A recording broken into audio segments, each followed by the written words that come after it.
what it takes. It's worth it.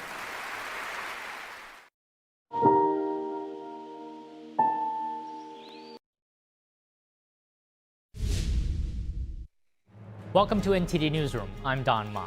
President Trump declaring the U.S. is totally destroying the Iranian regime. That's as the White House and Pentagon condemn media coverage of Operation Epic Fury. President Trump considering loosening Jones Act shipping rules, what the rules are and what would loosening them do amid the war with Iran.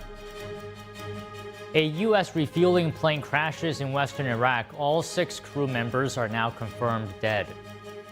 The international community is continuously increasing sanctions on Iran. We take a look at what the European Union has been doing over the years to help combat the evils committed by the Iranian regime.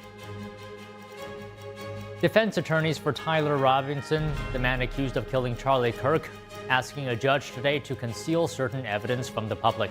Find out their reasons for the request. The FBI is investigating a fatal shooting at Old Dominion University in Virginia as an act of terrorism. The shooting killing 1 person and injuring 2 others. The suspect, a former Army National Guard soldier convicted of supporting ISIS, was disarmed by a group of students.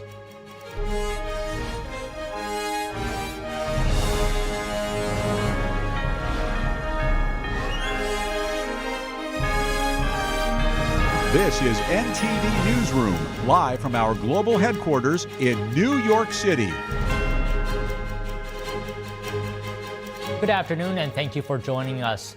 President Trump declaring the U.S. is totally destroying the Iranian regime. He says their Navy, Air Force, and leadership is gone. That's as the Pentagon and White House are condemning media coverage of the operation. We now go live to NTD's Washington correspondent Mari Otsu at the North Lawn of the White House. Mari, good afternoon. I understand you were at the Pentagon presser this morning, so tell us the latest from the War Secretary on the strikes in Iran. Hey, Don, good afternoon. Yeah, that's right. And this morning, War Secretary Pete Hegseth gave us an update on the first 13 days of the operation, saying that between the U.S. Air Force and the Israeli Air Force, the 2 of them have taken out over 15,000 targets inside Iran. He's also saying that that's been more than 1,000 a day, and that Iranian missile volume is down 90%, while one-way attack drones are down 95% since the beginning of the operation. And this is as President Trump overnight is declaring that the Iranian regime is, quote, being totally destroyed. Let me read this out for you fully. He says they're being destroyed, quote, militarily, economically, and otherwise. Yet, if you were to read the failing New York Times, you would incorrectly think that we are not winning. He says Iran's Navy is gone, their Air Force is no longer, missiles, drones, and everything else are being decimated, and their leaders have been wiped from the face of the earth. We have unparalleled firepower, unlimited ammunition, and plenty of time. Watch what happens to these scumbags today. They've been killing innocent people all over the world for 47 years, and now I, as the 47th President of the United States of America, am killing them. And the War Secretary is also saying this about the new leadership in Iran. Take a look. Iran's leadership is in no better shape. Desperate and hiding, they've gone underground, cowering. That's what rats do. We know the new so-called not-so-supreme leader is wounded and likely disfigured. He put out a statement yesterday, a weak one, actually, but there was no voice and there was no video. It was a written statement. Who's in charge?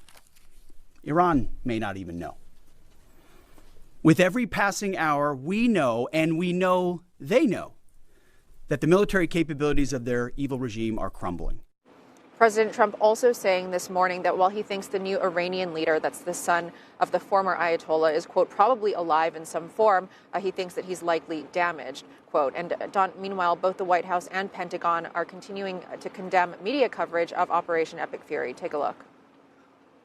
Mideast war intensifies, splashing on the screen the last couple of days, alongside visuals of civilian or energy targets that Iran has hit, because that's what they do. What should the banner read instead? How about Iran increasingly desperate? Because they are. Or more fake news from CNN. Reports that the Trump administration underestimated the Iran war's impact on the Strait of Hormuz. Patently ridiculous, of course. For decades, Iran has threatened shipping in the Strait of Hormuz. This is always what they do, hold the strait hostage. CNN doesn't think we thought of that. It's a fundamentally unserious report. Another example of a fake headline that I saw yesterday, war widening. Here's a real headline for you for an actual patriotic press. How about Iran shrinking, going underground? And Don, these specific examples of condemnation come as the White House is condemning media coverage more broadly since the beginning of the operation. Press Secretary Leavitt yesterday is condemning the media for, quote, pushing the narrative that there has been mixed messaging or internal contradictions among the administration about the strikes in Iran, and also about airing uninterrupted segments of Iranian state TV on American media. Don, back to you. Okay, Mari, thank you for the report. President Trump says he is looking at loosening shipping rules under the Jones Act. Here's what he said on Fox News Radio's The Brian Kilmeade Show earlier today. Do you believe you're going to suspend the Jones Act too? And if so, what would that do? Well, it lets you take ships that are American-made and have them go around to different ports. It's a restrictive act. It's got some tremendous support in Congress, support for it, not to suspend it, but support for it, the Jones Act. But we'll take a look. We'll take a look at everything, and it's all going to work out. Under the 1920 Jones Act, goods shipped between U.S. ports must be carried on vessels that are U.S.-built, U.S.-flagged, and mostly U.S.-owned. The requirement sharply limits the number of tankers available for domestic shipments. The White House says suspending the act would ensure energy and agricultural shipments can move freely amid supply disruptions caused by the Iran war. Speaking on Iran, the president says the operation is way ahead of schedule. The U.S. military is focused on knocking out Iranian missiles and drones. The president also warning that the U.S. would strike Iran, quote, very hard over the next week. He says the U.S. has so far chosen not to destroy Iran's critical infrastructure to the point they could never rebuild as a nation. Trump also admits there are big hurdles to regime change, saying regime change will happen, but will probably not be immediate. Also on the radio show, Trump says the U.S. will escort vessels through the Strait of Hormuz if necessary. Trump's comments echo Treasury Secretary Scott Bessent's remarks yesterday. Bessent told Sky News that Washington could deploy naval escorts for commercial shipping in the Strait as soon as military conditions allow. The Treasury Department issuing a 30-day license allowing the sale of Russian oil currently stranded at sea. The authorization permits countries to buy Russian crude and petroleum products loaded onto ships as of yesterday. The temporary license runs through April 11th. Treasury Secretary Scott Bessent says the move is aimed at stabilizing global energy markets and keeping prices down amid the Iran war. He says the measure is narrowly tailored and applies only to oil already in transit. Bessent adding the move is not expected to provide significant financial benefit to the Russian government. Energy markets are under pressure with shipping disrupted through the Strait of Hormuz. And we have some tragic news. An American refueling aircraft went down in western Iraq yesterday. All 6 crew members on board the aircraft are now confirmed deceased. The circumstances are under investigation. Central Command says the loss of the aircraft was not due to hostile fire or friendly fire. The identities of the service members are being withheld until 24 hours after the next of kin have been notified. Here's Chairman of the Joint Chiefs of Staff, General Dan Kane, earlier today. The incident occurred over friendly territory in western Iraq while the crew was on a combat mission, and again was not the result, as CENTCOM has said, was not the result of hostile or friendly fire. And the Air Force and U.S. Central Command will provide updates as information becomes available. Please keep these brave airmen, their families, friends, and units in your thoughts in the coming hours and days. Our service members make an incredible sacrifice to go forward and do the things that the nation asks of them. How does the U.S.'s military capabilities compare to China's in the real world? Joining us now for analysis is international military analyst Rick Fisher, senior fellow at the International Assessment and Strategy Center. Rick, good afternoon. Good to see you again. So based on operations, recent operations, how would you say, how wide is the capability gap between the U.S. military and China's? Well, Don, it's clear that American strategy, American organization, American weapons work very well. Indeed, the weapons that we've sold to Israel, that Israel has also used in this war, work very well. What we have not yet seen is a significant demonstration of China's weapons. We've seen the weapons that China has helped Iran to build, most of the ballistic missiles, most of the drones that have been launched, contain some kind of Chinese content, either a lot or a little. And that is certainly significant in terms of assigning a responsibility for the damage emerging from this conflict. But the one time in the last several years where we have actually seen a Chinese weapon system actually function well was about a year ago between India and Pakistan, when Chinese-made J-10C jet fighters, Chinese-made long-range air-to-air missiles, and Chinese-made AWACS guiding those missiles and aircraft actually worked to take down several Indian combat aircraft. The degree to which we can see Chinese weapons working in the current Iran war is simply not the kind of measure that we can expect should China launch a surprise strike against Taiwan, a massive surprise strike that takes Taiwan completely by surprise and potentially causes very grave damage to that democracy.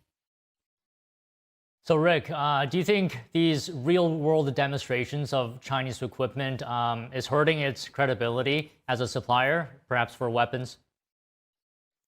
Well, on one level, yes, of course. The countries that have purchased these weapons, like Venezuela, Iran most recently, and seeing that they don't work or get taken out very quickly, yes, that should be very disturbing to them. But we also have to be nuanced in our interpretation of this data. Was the Chinese weapon taken out because of the superiority of an American weapon, or was it taken out because of the superiority of American electronic and cyber warfare, or was it taken out because the Iranian or Venezuelan operators simply could not put their capabilities together and use those weapons as they were designed? Okay, so on that note, maybe you can break down some of the key differences about the discipline, skill, and values of American soldiers versus Chinese-trained soldiers. Well, in terms of commitment, striving for professionalism,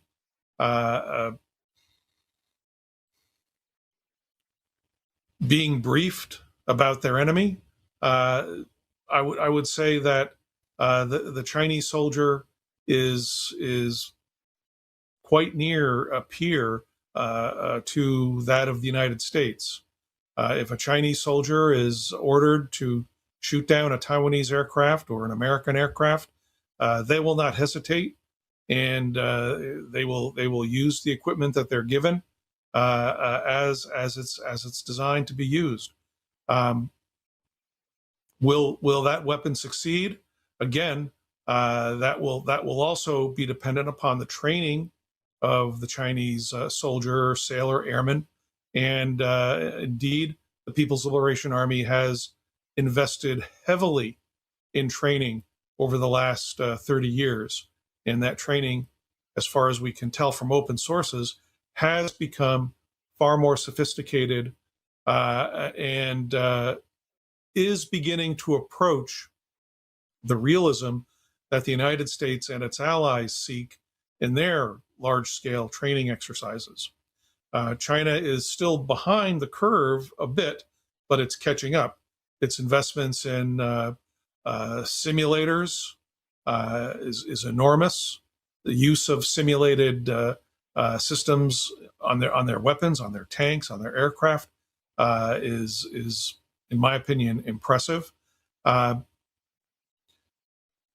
If China, again, was able to achieve broad strategic surprise, especially on the Taiwan Strait, it could do significant damage. And we need to understand that and prepare ourselves accordingly.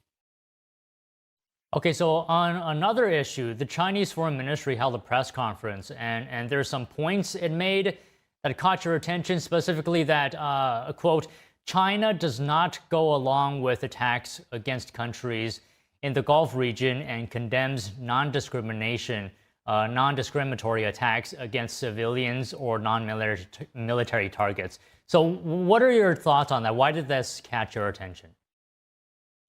Well, Don, this is evidence of vast and cruel, amazingly cruel hypocrisy on the part of the Chinese Communist regime. They are, in a sense, condemning Iran's strikes against civilian targets in the Gulf states, in Iran, of course, Saudi Arabia. Of course, they don't mention Israel. But nowhere in that statement is there any acknowledgement that the missiles and drones causing the indiscriminate civilian casualties have been largely enabled by Chinese parts, Chinese technology, and perhaps more recently by actual guidance cues provided by Chinese surveillance and targeting satellites. Just amazing callousness and hypocrisy. And is that being received in such a way that you described on the global stage? What has been the reception? Well, it's not clear that China's diplomatic actions, its statements, are really getting the attention that they deserve. I mean, they're not getting attention because, in a sense, China really isn't doing anything to help anybody.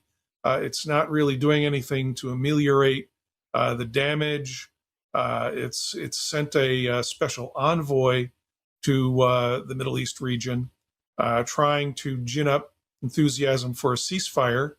But the United States and Israel are not interested in that. And clearly, all of the statements emanating from what passes as a government in Iran indicates they're not interested either. So the Chinese are just peddling around, being ineffectual.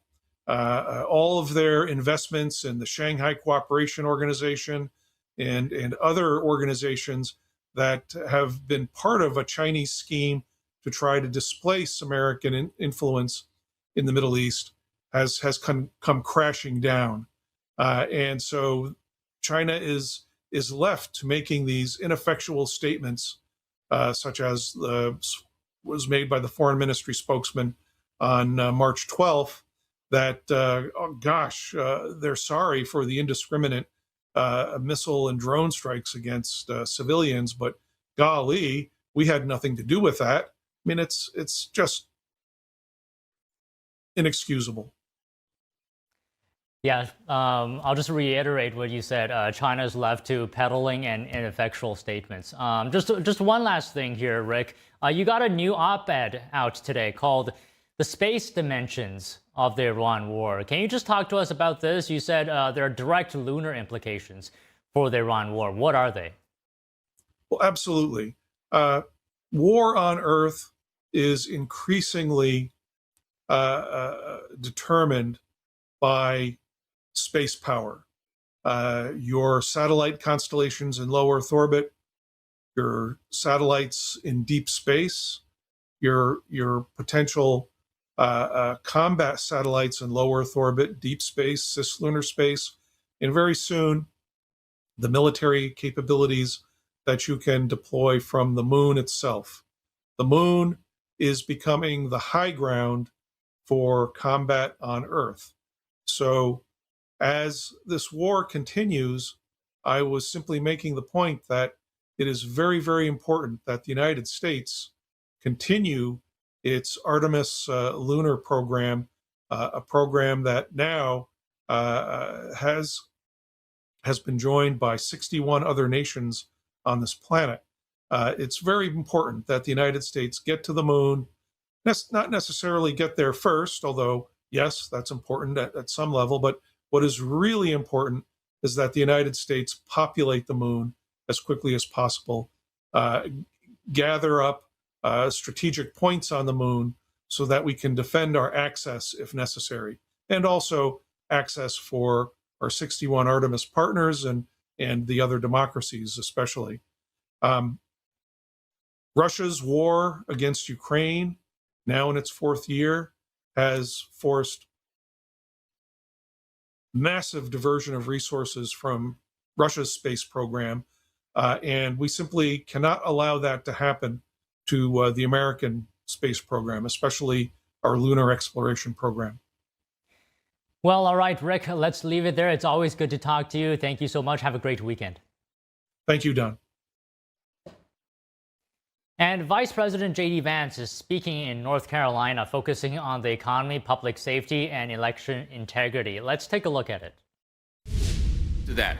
The good news is that means you're $1,300 richer than you were about a year ago. That's what we're fighting for. That's what we care the most about, is your prosperity. The bad news is we are still going to dig ourselves out of that hole that Joe Biden put us in. I think the best way to confront this problem is to be honest about it. And we all know Joe Biden put us in a big hole. So to the Democrats who talk about affordability a lot of the time, why don't you look yourselves in the mirror? Because the president who caused an affordability crisis was Joe Biden, and the president who has made the American people $1,300 richer is Donald J. Trump.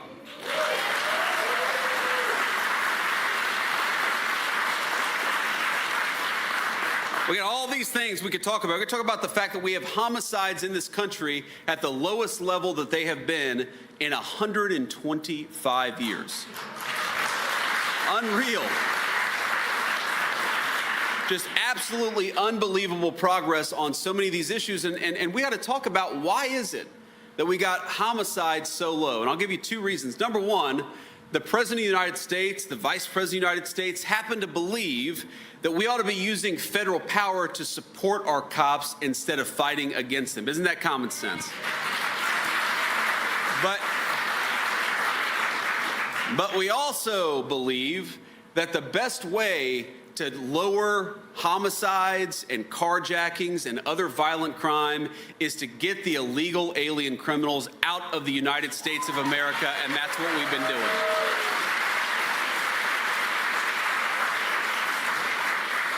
And I just can't get over the fact that Democrats are so passionate about defending the rights of illegal aliens over American citizens. It is the one thing that will get the Democrats really fired up. You know, a few weeks ago, we had the State of the Union address.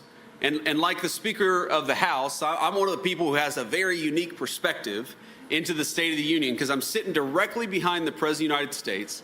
And maybe my favorite point in that whole speech is when and he actually added this line towards the end of the day before he gave the speech, but where he says, I'm going to say something, and I want you to stand up and applaud if you agree with it. And he says, we believe that the American government should serve the interests of the American people, not illegal aliens. Okay, again, a layup for our friend Don Davis.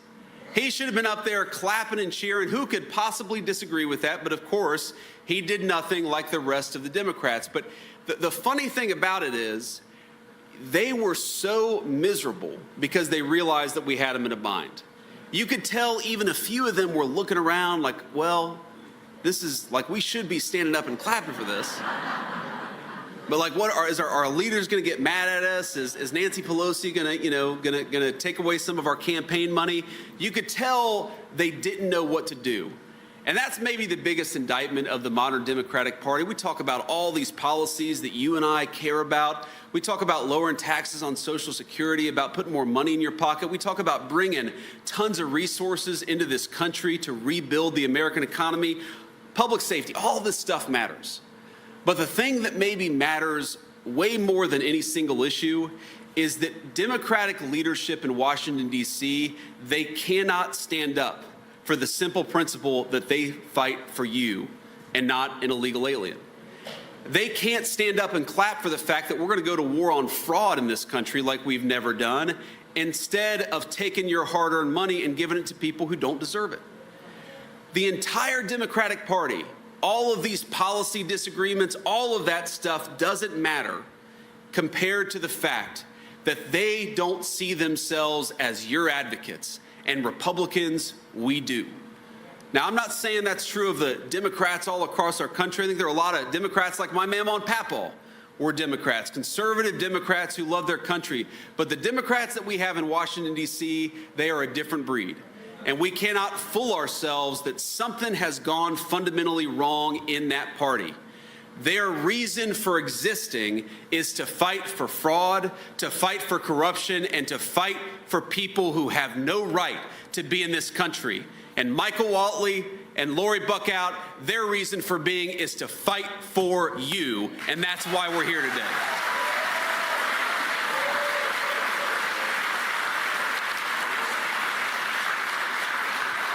Now, I have just a couple final thoughts, and I'll take a few questions from the media, and then we'll have to get on the road. So one final thought is, and Kelly knows this, Michael Whatley knows this. By the way, I forgot to say thank you to our great SBA administrator, Kelly Loeffler. Thank you, Kelly, for everything that you're doing. Kelly has already identified hundreds of millions of dollars of fraudulent payments and has cut that stuff out of our system. I think it'll be billions by the end of the year. She is fighting for you every single day, like all of us are trying to do in the Trump administration. And as Kelly knows, when you give a speech, you talk to people, and it's, I'm sure it's being televised right now because I am the vice president. The president, thank you.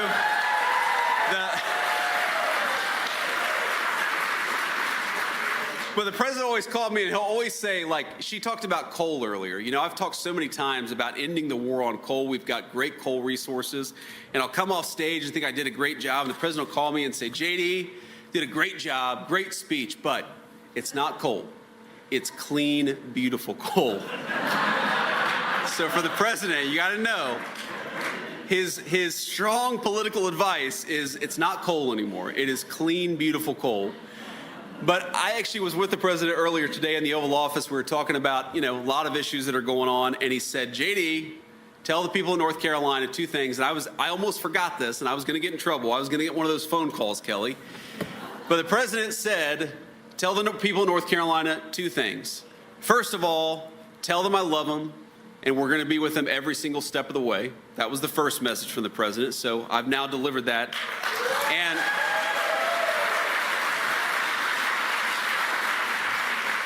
And tell them that their great furniture industry, all the cabinetry, the beautiful craftsmanship that this region of our country was known for, tell them that we are going to fight for that industry like never before. And if you're building something, if you're building a furniture facility, a furniture business right here in the state of North Carolina, we're going to cut your taxes. But if you're trying to bring in foreign furniture to undercut the jobs of the people of North Carolina, we're going to raise your taxes by 50%. We're going to put a big fat tariff on those foreign companies bringing that stuff into the United States.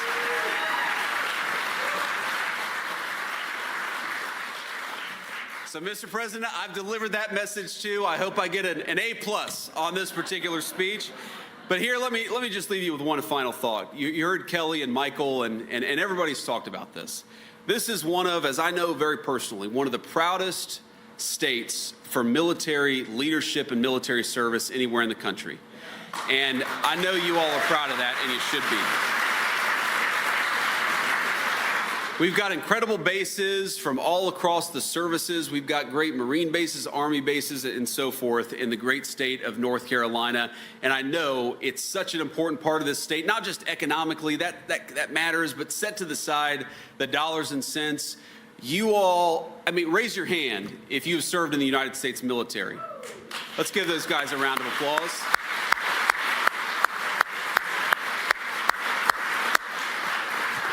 So thank you to all of our veterans, a pretty good chunk of veterans just here in this audience. But here's the thing. You all know that right now we are engaged in a military operation to ensure, as the president has said repeatedly, that Iran can never have a nuclear weapon. That is a simple principle and standard. Frankly, every president has taken affirmative steps to ensure that Iran can never have a nuclear weapon. Now,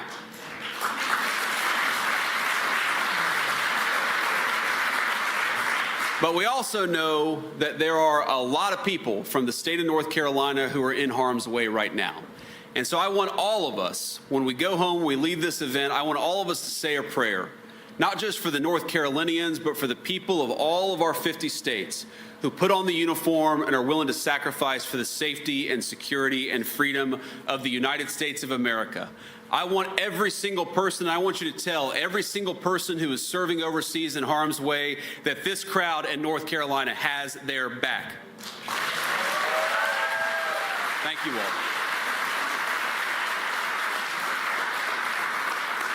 So with that, let me take a few questions from our media, and then I'll have to hit the road here. I'd like to start with the local reporters. We'll get time to the national folks if we got it.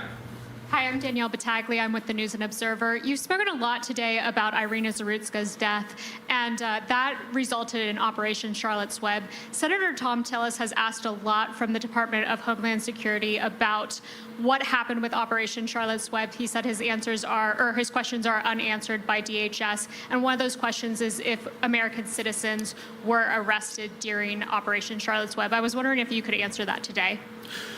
Well, look, Operation Charlotte's Web is fundamentally an operation to try to make our country safe by getting violent criminals off the streets of the United States of America.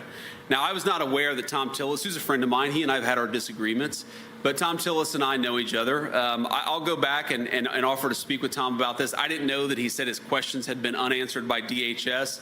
Now, that may be because he asked those questions a week ago and they haven't had time to answer them. You may have seen we've had a little bit of turnover in the Department of Homeland Security. But what I do promise Tom is that the new leadership at DHS is going to get him a response to his questions. But we're going to keep on using the Department of Homeland Security to do the very simple thing of making the homeland more secure. That's why it exists, and we're going to keep on doing that.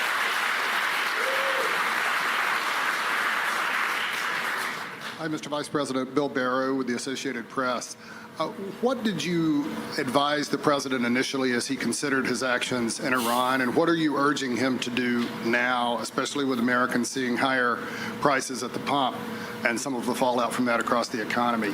Do you express any concerns like those you've expressed in the past on the possibility of these extended wars? Well, Bill, I appreciate the question. I know you guys have to ask it, but imagine the situation. We're in the Situation Room where you can't even take your iPod in there, or your AirPods, I guess what they're called. You can't take your iPhone in there. You can't take anything in there because it is the most classified space anywhere in the world. And I sit there with Pete Hegseth and General Kane and Marco Rubio and the entire White House team, and the president and I and the entire senior team are talking about the options and about what we need to do and about how we must best protect the American people. I hate to disappoint you, but I'm not going to show up here and in front of God and everybody else tell you exactly what I said in that classified room, partially because I don't want to go to prison, and partially because I think it's important for the President of the United States to be able to talk to his advisors without those advisors running their mouth to the American media.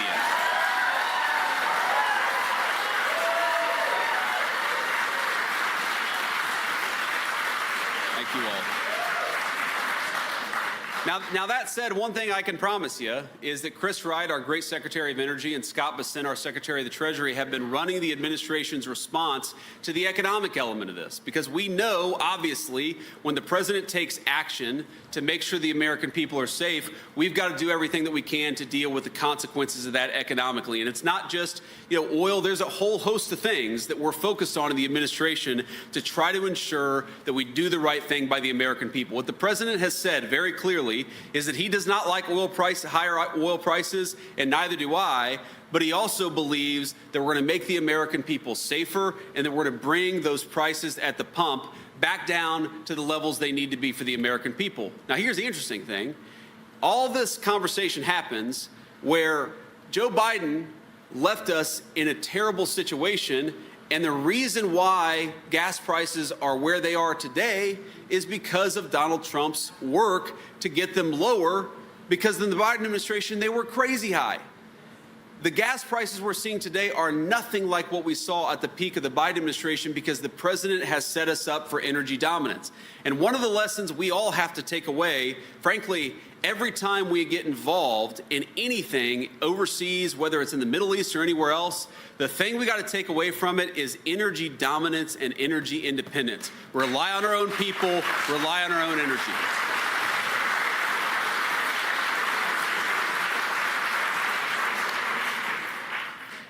Thank you. I'm Dina with CBS 17 right over in Raleigh.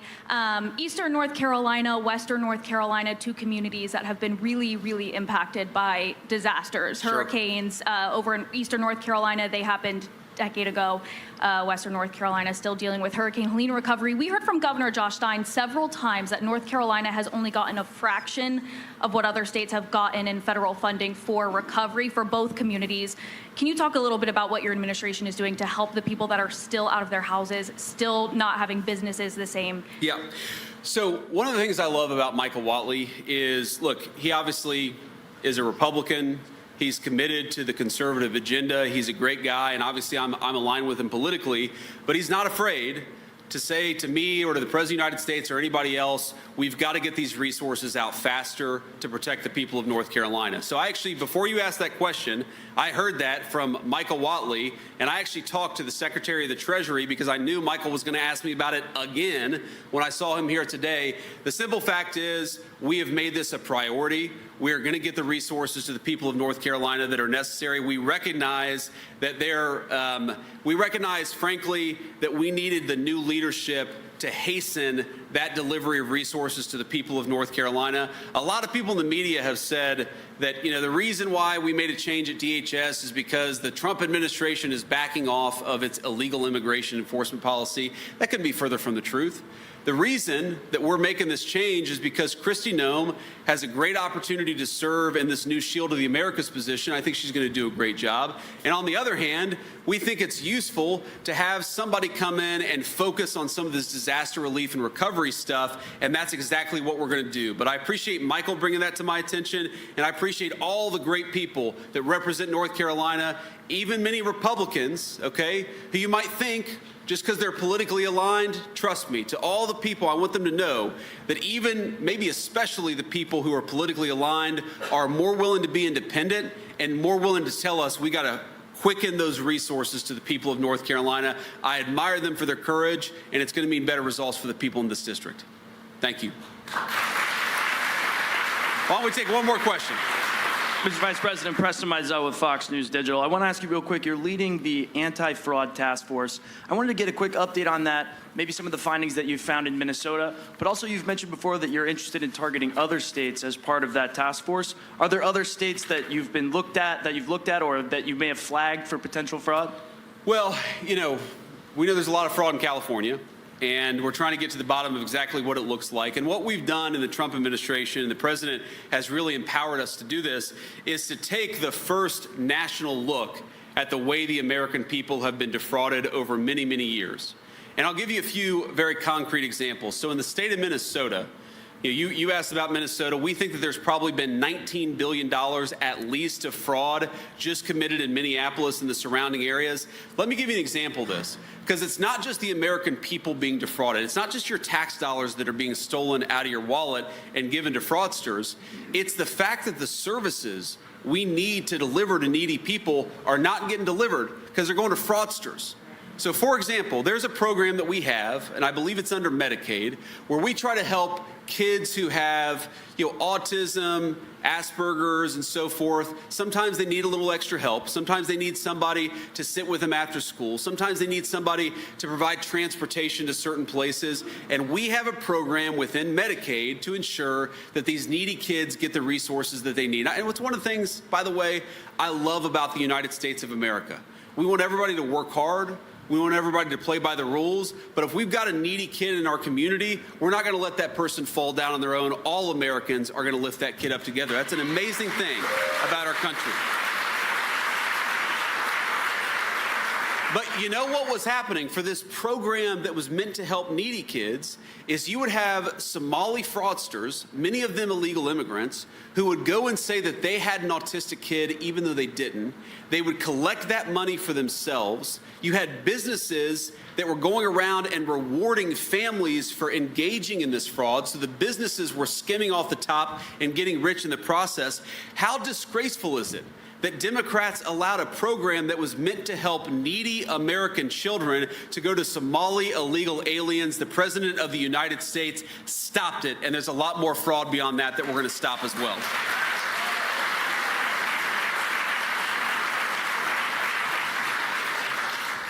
The one last point that I'll make here before we have to hit the road is I hate to say this, and it's been shocking to me as we've gotten in this. And we want to, frankly, we want to arrest the people who engaged in criminal fraud. We want to make sure that the people who did this stuff realize there are serious consequences for it happening. We want to make sure that the needy kids all across our communities get what they need. There are so many layers to this anti-fraud initiative that the president has directed the administration to focus on. But you know what's so crazy about this? That nobody until Donald J. Trump thought to focus on it.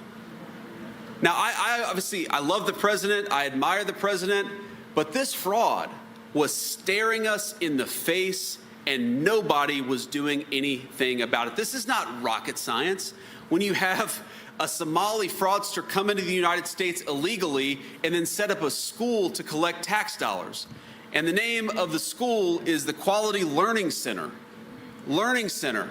But when they put the sign up, they take the N out, so it says Quality Leering Center.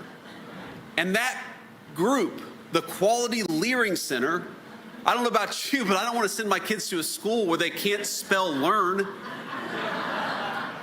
That group was getting millions of dollars from the American taxpayer. There is so much fraud in our system. There are illegal aliens who shouldn't be here, who are on Medicaid. There are companies that are set up to provide medical devices, knee joints and hip joints and other medical devices that are necessary for people's health that have collected hundreds of millions of dollars and have produced precisely 0 medical devices that have helped our people. This stuff has been going on forever, and every single person in this audience should be scandalized by it. But here's the crazy thing. It's not that all of you are scandalized that you're getting stolen from. The crazy thing is that we had a Democratic leadership who didn't do anything about it. And so here is what I promise every single person here, every single person watching, every single person in the state of North Carolina, that we are done allowing you to be stolen from. We are done allowing you to be defrauded. We are going to go after the fraud, and we are going to rebuild the American dream by making sure that it goes to Americans first and Americans only. God bless you all, and thank you for having me.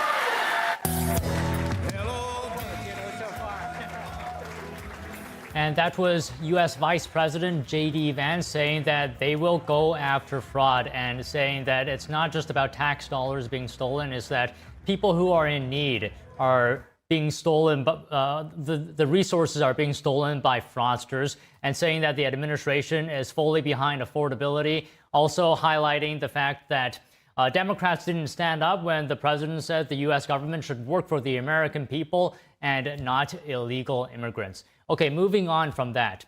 Treasury Secretary Scott Bessent said the U.S. could deploy naval escorts for vessels in the Strait of Hormuz soon as military conditions allow it. Joining us now is retired U.S. Navy Captain Armin Kurdian. He's also a foreign policy and national security analyst, as well as a California State Senate candidate. So Armin, good afternoon to you. Now, Bessent says this could happen when the U.S. has complete control of the skies and when Iran's rebuilding capabilities for its missiles are completely degraded. So talk to us about this. What capabilities can the U.S. Navy offer these vessels during escorts? Certainly. Good afternoon, Don. We have about 80 destroyers in our inventory, but we're not the only nation in the world with surface combatants. A lot of our allies, NATO allies, have those ships as well, and they've got skin in this game, and they should be helping and support. So you send a destroyer escort with, say, almost like a convoy operation. You're not going to do these singly. You're going to do this kind of in a convoy operation, much like we did during World War II. You have destroyers that are going to be weaving in and out of the formation as it goes through the straits, positioning themselves in various locations in order that they can get the best angle of attack against perhaps an incoming missile or an incoming drone, depending on the type of weapon that's coming in. It determines the type of weapon that's going out. And you don't just need destroyers. Some of our NATO allies also have corvettes, which are smaller, a little bit more nimble ships. They're not as heavily armed, but they would be ideal for something like this. So you look at a situation like this, you would probably send several tankers through the Gulf at one time and then bring them all out together again. So Armin, you mentioned drones and missiles. I'm not an expert on this, but are those the main types of threats that escorts could be protecting vessels from? Well, Iran still has midget submarines. I don't know how many of them are still operational, how many have been destroyed, or how many are can get out to sea. So those are very small submarines. Submarines, even if they're a little noisy, are still very hard to detect under the water. Of course, you have mines. We've done what we can to take out Iran's mining laying operation, but any boat that can put out to sea could potentially drop some mines into the water, floating mines that are attached to the bottom of the sea. You're never going to completely eliminate the threat, but you're going to make it lower and lower and try to reduce that risk to the point where you can send ships through. Back during the tanker war in the 1980s, Iran had Silkworm missiles at the mouth of the Straits of Hormuz, and they were using those missiles against ships, and the U.S. would go in and strike the radars or the missile sites to try to stop that from happening. But it was a low kinetic war until Operation Praying Mantis in 1987. So mines, midget submarines, missiles, drones, suicide boats, even as a potential threat. So along with the helicopters along with the ships that are out there, you would have helicopters as well. Watching the seas, checking things out, and engaging any threats that were heading towards the convoy, either with their Gatling gun or with missiles. So I'm thinking here, could this improve relations between the U.S. and other countries if the U.S. successfully escort vessels with fuel for other countries? Could that also give the U.S. more leverage in future negotiations? Well, I kind of see some of the nations saying, well, if you guys hadn't started the war in the first place, you wouldn't need to escort the ships. And, that's really neither here nor there. The fact of the matter is we're doing the world a favor by trying Iran's ability to project power as the world's greatest state sponsor of terrorism. So, frankly, the NATO allies, they need to pony up. They need to bring their ships into the area. If they don't want to engage in combat operations, that's fine. But at the very least, help escort the oil out of the Gulf that is perhaps going to your country or support yourself and your continent. So that is something I think that needs to be done, and they're behind the timeline and behind the power curve to do it. So can you compare and contrast for us the escorts now and the tanker war in previous years? It was kind of the same thing, although back then, because the mine threat was even greater, perhaps, than it is right now, you almost had these tankers that were actually up in front, some of them double-hulled, and they could take the damage of a mine strike while the U.S. Destroyers could not. And that's not acceptable. Our ability to detect mines is much better than it used to be in the past. But our mine countermeasure ships isn't where it needs to be, nor our own mine layers as well, for a matter of fact. There's a lot of capability gaps that we actually have. So in that sense, the weaponry, the ability to detect and shoot down missiles and drones is just orders of magnitude where it used to be in the past. It doesn't change the fact that the dynamics of the drones coming in, the missiles coming in, is still a very challenging problem to achieve. And that's why these missiles cost over $1 million each, because they are the best in the world. They're not easy to make, but they're really good at what they do. So just one final question here. Is the simple fact that these escorts are happening, is that deterrence enough from Iran engaging anything in the Strait of Hormuz? I think we've seen that it is not. Iran has been lashing out too. They were even shooting missiles at Cyprus and Turkey for crying out loud. So I'm sure if they have an opportunity to go strike a tanker, they will. They hit a couple, I think, in the Western Persian Gulf, set them on fire. Obviously, hitting a tanker, fully laden with oil could be a massive environmental disaster. This is not something that we want to see. So in that sense, so long as Central Command and Naval Central Command believes that the threat is above a certain threshold, they're probably not even going to try to do it for no other reason because of if they hit one of these tankers, the spill could be really, really bad, and they don't want that to happen. Plus, you're also losing all that oil, which was pulled out of the ground. So they have to reasonably believe they've brought the threat down below a certain level, that Iran can't really strike them with surface missiles. That's been taken out. But it will require a lot of vigilance. It's certainly a much more complex, complicated, and higher threat environment than it was 40 years ago. Okay, all right, Armin, good to speak to you, and thank you very much. Have a great weekend. You too. The international community is continuously increasing sanctions on Iran. We take a look at what the European Union has been doing over the years to help combat the evils committed by the Iranian regime. Stay with us for more after this break.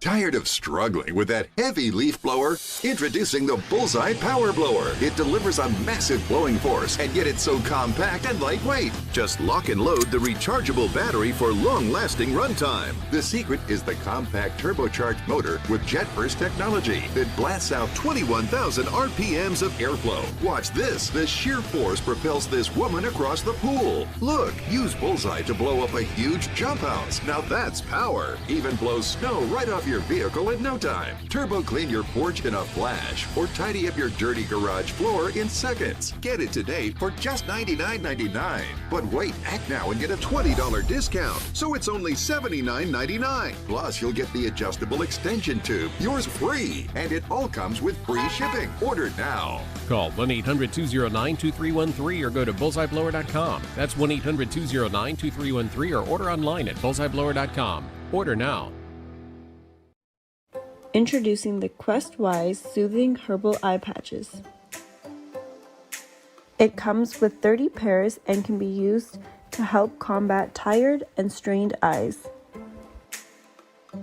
The natural herbal formula provides a cooling, minty, and refreshing effect that stimulates natural tears and awakens your tired eyes. Placing the eye patches around your eyes helps to reduce dryness and massages acupuncture points. They can be worn while reading, studying, using electronics, and provide hours of long-lasting relief.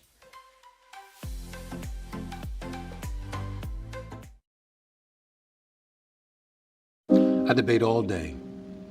It's what I do. But there are some things that are undebatable, like your mental health, my own mental health. I was in a dark place when my brother passed away in a car accident. I've never been more devastated than the day I lost my mom. I was depressed, miserable, in ways I never imagined. I reached out, and my sisters came, my pastor, my therapist. They helped me get through it. I found that the more I spoke up, the healthier my mind became. The chaos that was in me began to subside. I was more focused, clear. When you love your mind, you can go so much further. That's not up for debate.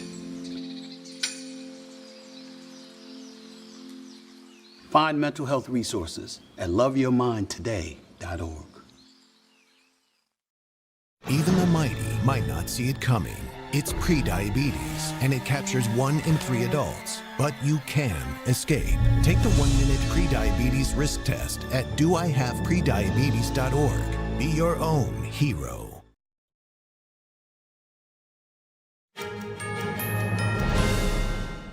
NATO air defenses have shot down a third ballistic missile that was fired from Iran towards Turkey.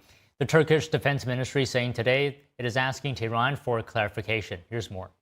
NATO shot down the first Iranian missile fired at Turkey on March 4th. It shot down another on March 9th. The ministry says the first incoming missile was downed en route to Turkish airspace. The second one entered it. Turkey has warned Tehran against any more attacks. It also protested to Tehran after every incident, but has not suggested it wants to formally call on alliance members for protection. NATO has beefed up its ballistic missile defenses in the region following the incidents. It has also deployed a Patriot air defense system in southeast Turkey. And a French soldier has been killed and several others wounded in a drone attack in northern Iraq. French President Emmanuel Macron says the troops were taking part in a counterterrorism training mission. French military officials earlier said 6 soldiers were wounded in the attack, which targeted forces supporting operations against the Islamic State. Macron called the strike unacceptable. He says the soldiers were deployed strictly as part of the fight against terrorism. He also said the war with Iran cannot justify attacks on coalition troops operating in Iraq. The international community is continuously increasing sanctions on Iran. Countries and organizations from across the globe are ramping up pressure on the Islamic regime. NTD's international correspondent Arian Pasdar has what the European Union is doing to help combat the evils committed by the Iranian regime. The European Union on Friday releasing a new document laying out all the measures it has been taking against the Iranian regime in recent years. The new document states that the bloc has been sanctioning the Islamic regime for 3 main reasons. Those are human rights abuses in Iran, Iran's nuclear activities, and its military support for Russia. Let's first take a look at the human rights abuses. The European Union says it condemns the widespread and brutal use of force against peaceful protesters, death sentences against protesters, torture in Iranian prisons, arbitrary detention to silence critical voices, and restrictions on communications, including internet shutdowns. Over to Iran's nuclear activities. The bloc says Iran's nuclear actions, which have no credible civilian purpose, carry very significant proliferation-related risks. And lastly, another reason for the sanctions is Iran's military support for Russia and Iran's violent activity in the Middle East. In total, the bloc sanctioned almost 250 individuals, including high-ranking officials, ministers, members of parliament, and others. The EU also sanctioned 50 entities. The sanctions against the individuals and entities include travel bans, asset freezes, a ban on making funds available to those listed, a ban on selling equipment that might be used for internal repression in Iran, a ban on providing technical assistance to those individuals, and more. Arian Pasdar, NTD News. A $10 million bounty for information on Iranian regime leaders, the 10 leaders the U.S. is looking to target. We'll talk about this and more after this break. Stay with us.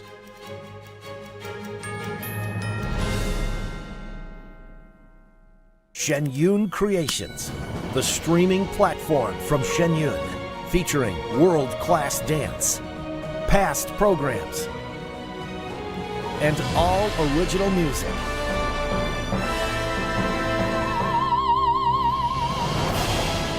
Masterclasses, behind the scenes, comedy, and more.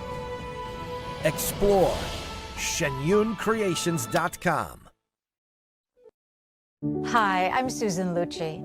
You may know me from my many years on television. I never thought about heart disease until I had my own heart event. I felt this slight pressure in my chest, just slight. I thought, oh, it's nothing, it'll go away. I didn't get it. I did not get it. But a few days later, while shopping at a boutique, that pressure returned, much stronger. It felt like an elephant pressing on my chest. I had a 90% blockage in my main artery and a 75% blockage in the adjacent artery. I was rushed into surgery where I received 2 stents in my arteries. Stents developed through research funded by the American Heart Association. Those stents saved my life. That's why I'm in front of you today, asking you to join me in supporting the American Heart Association by becoming a monthly donor. Call now or go to helpheart.org. For only $19 a month, just 63 cents a day, you can help fund the next medical breakthrough. Get the next person trained in CPR, the next hospital certified in high-quality cardiovascular care. I'm so grateful to the American Heart Association. Their research helped save my life. I can enjoy life with my children, my grandchildren, and my friends. Heart disease is America's #1 killer, and your support now can help save your life or the life of someone you love. Give $19 a month with your credit card, and we'll send you this special t-shirt that you can wear to show that you are helping save lives. Please, listen to your heart. The only reason I'm here today is because I did. Please call the number on your screen or go to helpheart.org. Become a monthly donor during February Heart Month, and your first month's gift will be matched.